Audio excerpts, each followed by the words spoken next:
Good evening everyone. कल हमने समास के बारे में पढ़ा था। आज हम समास के कुछ एग्जाम्पल देखेंगे और समझेंगे कि समास क्या है। तो चलो हम करते हैं। सबसे पहला एग्जाम्पल है रथ चालक।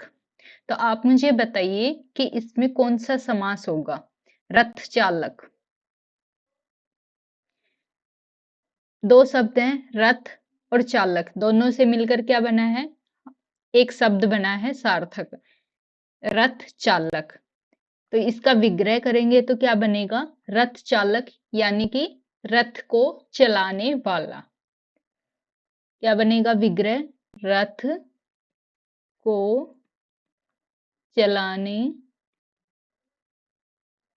वाला। तो अब मुझे इसमें बताइए कि कौन सा समास होगा। यहाँ पर क्या आ रहा है, को क्या है, एक कारक चिन्ह है। और जिस समास में कारक चिन्हों का प्रयोग होता है वो कौन सा समास होता है, तत्पुरुष समास। तत्पुरुष समास।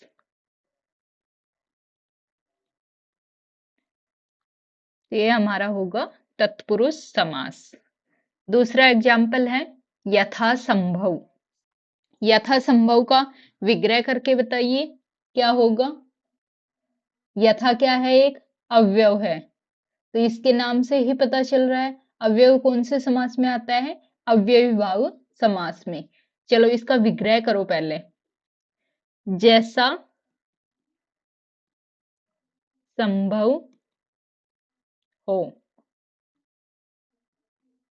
यथा संभव का विग्रह होगा जैसा संभव हो। यथा का मतलब होता है जैसा, जैसा संभव हो। यथा अव्यव है तो कौन सा समास हो जाएगा, अव्यवी भाव समास।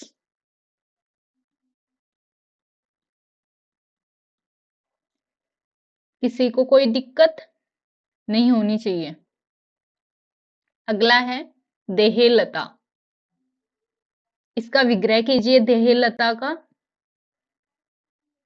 इसका विग्रह होगा देहे रूपी लता। रूपी लता। इसमें क्या आ गया, एक दूसरे की विशेषता बता दी कि देह के समान क्या है, लता है। लता कैसी है, देह के रूपी, देह की देह रूपी लता है। तो जिसमें विशेषता बताई जाती है वो कौन सा समास होता है, कर्मधारय समास। तो यहाँ पे कौन सा समास होगा, कर्मधारय समास।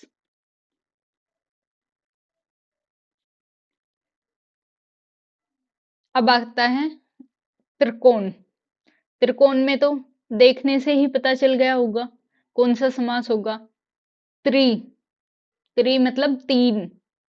और जहां पर संख्या की बात हो जाए वो कौन सा समास होता है, द्विगु समास। इसका विग्रह करेंगे, त्रिकोण का विग्रह क्या होगा, तीन कोणों का, तीनों कोणों का समाहार।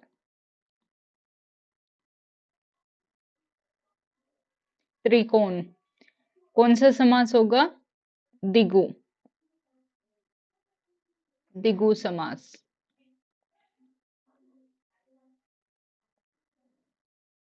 क्रमधारय समास क्या होता है, जिसमें किसी की विशेषता बताई जाती हो, एक दूसरे से तुलना की जाती हो। द्विगु समास क्या होता है, जिनमें संख्या आ जाए, पहचान करने की शॉर्ट ट्रिक है। चलो अगला एग्जाम्पल देखते हैं। नंबर 5, गुण दोष और बीच में डैश आ रहा है। तो जिसमें डैश आता है वो कौन सा समास होता है, द्वंद्व समास। तो देखते ही हमें पता चल रहा है कि गुण दोष में कौन सा समास होगा, द्वंद्व समास। इसका विग्रह क्या होगा, गुण और दोष। आपको बताया था जिसके बीच में और आ जाए, एवं आ जाए, या आ जाए, तो वहां कौन सा समास समास होता है, द्वंद्व समास होता है। द्वंद्व समास। या हम ये डैश देख के भी बता सकते हैं। अगला एग्जाम्पल मैं बताऊं कौन सा समास होगा। मृत्युंजय, इसका विग्रह क्या होगा? मृत्युंजय मतलब मृत्यु पे जय पाने वाला, विजय पाने वाला, मृत्यु को जीतने वाला, जीतने वाला कौन है? शंकर।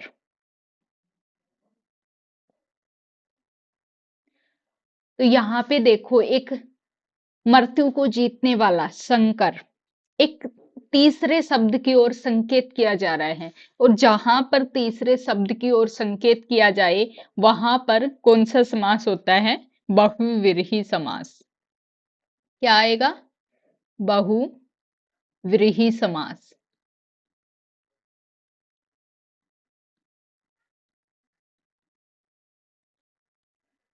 चलो अगला एग्जाम्पल देखते हैं। दोपहर, दोपहर नाम से ही पता चल गया होगा। दो, दो क्या आ रही है? संख्या आ रही है, और जहां संख्या की बात होती है वहां कौन सा समास होता है? द्विगु समास होता है। इसका विग्रह करके बताइए, दोपहर का क्या होगा विग्रह? है दो पहरों का समूह, दो पहरों का समूह। समास होगा द्विगु समास।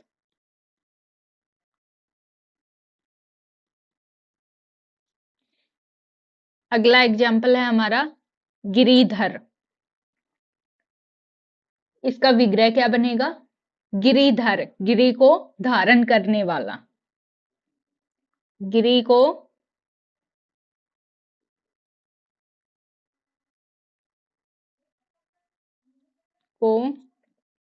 धारण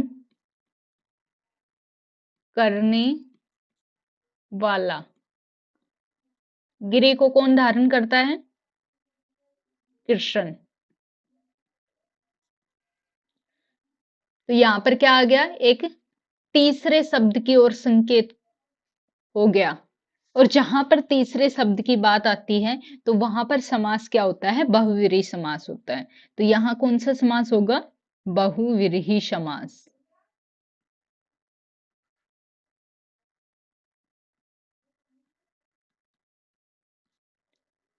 अगला एग्जाम्पल देखते हैं। मृगनयन, मृगनयन, इसका विग्रह कीजिए। क्या होगा? मृग के समान नैन, मृग के समान नैन। यहां पर क्या होगी? विशेषता बताई गई है कि उसके जो नैन है वो किसके समान है? मृग के समान है। तो जहां पर विशेषता बताई जाए या के समान आ जाए विग्रह करने पर, तो वो कौन सा समास होता है? क्रमधारीय समास। तो यहाँ कौन सा समास होगा? कर्मधारय समास।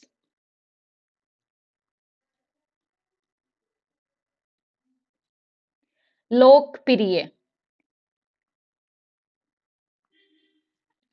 इसका विग्रह कीजिए। लोकप्रिय, लोक में प्रिय, लोक में प्रिय,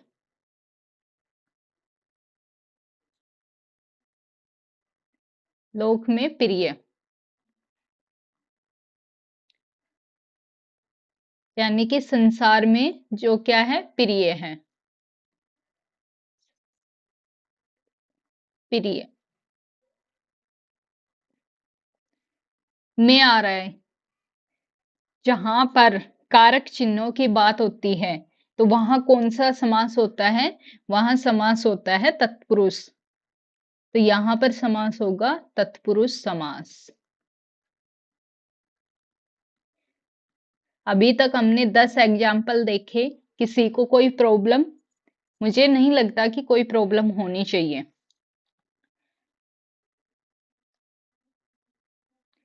अगला एग्जाम्पल हम देखते हैं। प्रतिकूल, प्रतिकूल। प्रति यहाँ पर क्या है? प्रति यहाँ पे अव्यव है। जहां पर अव्यव की बात होती है वहां कौन सा समास होता है? अव्ययीभाव समास। तो प्रतिकूल में कौन सा समास होगा? अव्ययीभाव समास। इसका विग्रह करेंगे तो क्या बनेगा? प्रतिकूल, इच्छा के विरुद्ध। इसका विग्रह बनेगा इच्छा के विरुद्ध।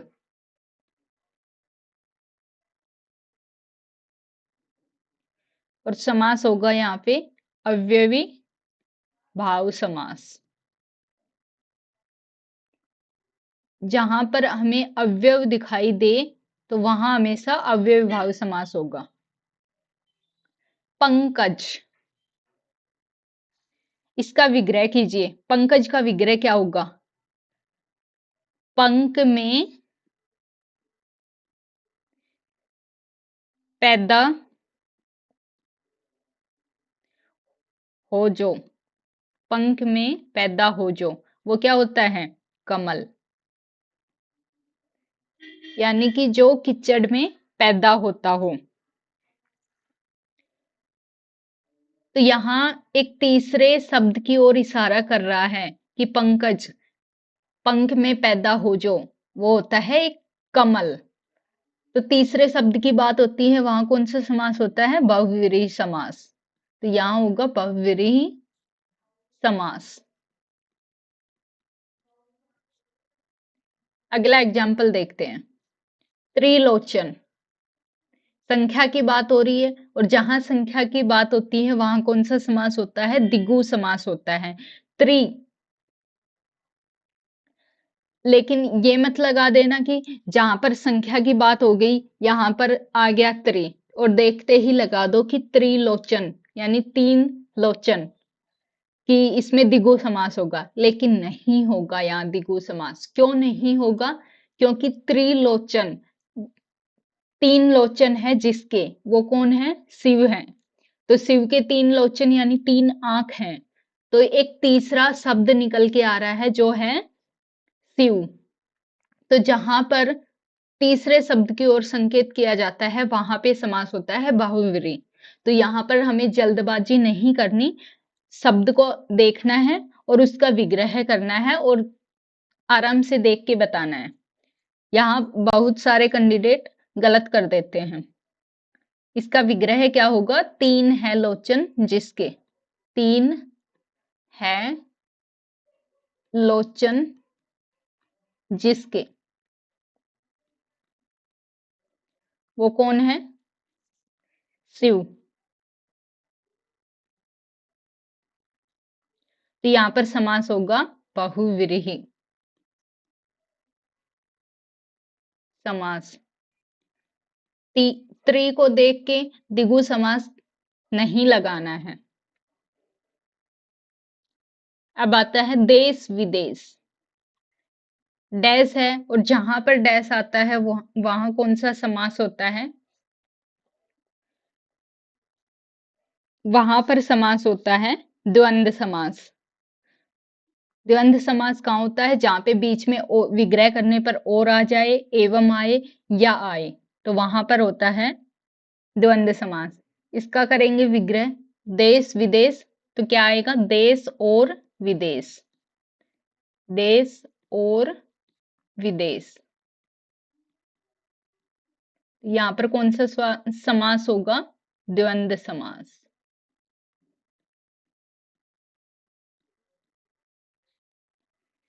नेक्स्ट एग्जाम्पल, पाप युक्त। बताओ कौन सा समास होगा? सबसे पहले इसका विग्रह करेंगे। पाप से युक्त,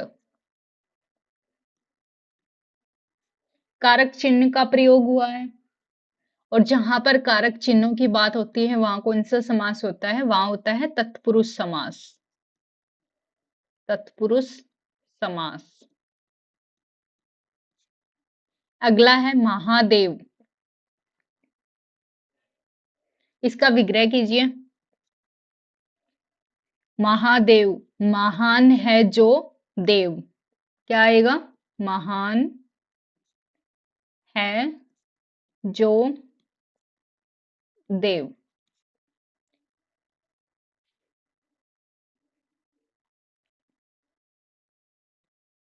देव है वो कैसा है? महान है। इसकी क्या बताई जा रही है? इसकी विशेषता बताई जा रही है। और जहां विशेषता बताई जाती है वहां कौन सा समास होता है? कर्मधारय समास। कर्मधारय समास।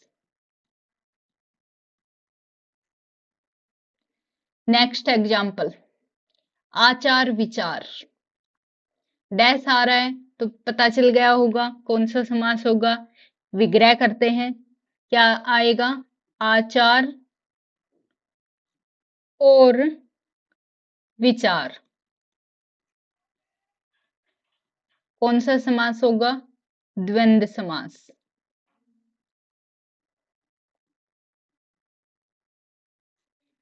नेक्स्ट एग्जाम्पल, मदांध। इसका विग्रह करो। मदांध का क्या होगा? मद से अंधा। मद से अंधा। से आ रहा है, कारक चिन्ह है। और जहां कारक चिन्हों की बात होती है वहां कौन सा समास आता है? तत्पुरुष समास। तो यहां होगा तत्पुरुष समास। नेक्स्ट एग्जाम्पल, देहेलता। इसका विग्रह करेंगे तो क्या बनेगा? देहे रूपी लता। देहे रूपी लता। क्या हो रही है? विशेषता बताई जा रही है कि लता कैसी है? देह रूपी है। तो जहां पर विशेषता बताई जाती है वहां कौन सा समास होता है? कर्मधारय समास। कर्मधारय समास। अगला है खरा खोटा। डैश आ रहा है बीच में, विग्रह करेंगे, क्या बनेगा? खरा या खोटा। कौन सा समास होगा? द्वंद्व समास। द्वंद्व समास। आज हमने 20 एग्जाम्पल देखे हैं समास के। मुझे लगता है किसी को कोई प्रॉब्लम नहीं होगी, सभी समझ में आ गया होगा। सारे समास कल हमने बहुत अच्छे से पढ़े थे। और अगर किसी को प्रॉब्लम है तो मेरी पिछली वाली वीडियो जो हमने कल ली थी समास के बारे में वो जाकर देखिए। अगर आपको अच्छे लगे, वीडियो अच्छी लगी हो तो वीडियो को लाइक कर दीजिए, शेयर कीजिए, चैनल को सब्सक्राइब कर लो। और कोई डाउट हो तो कमेंट बॉक्स में टाइप कर देना। चलो दोस्तों, मिलते हैं हम कल शाम को 7 बजे।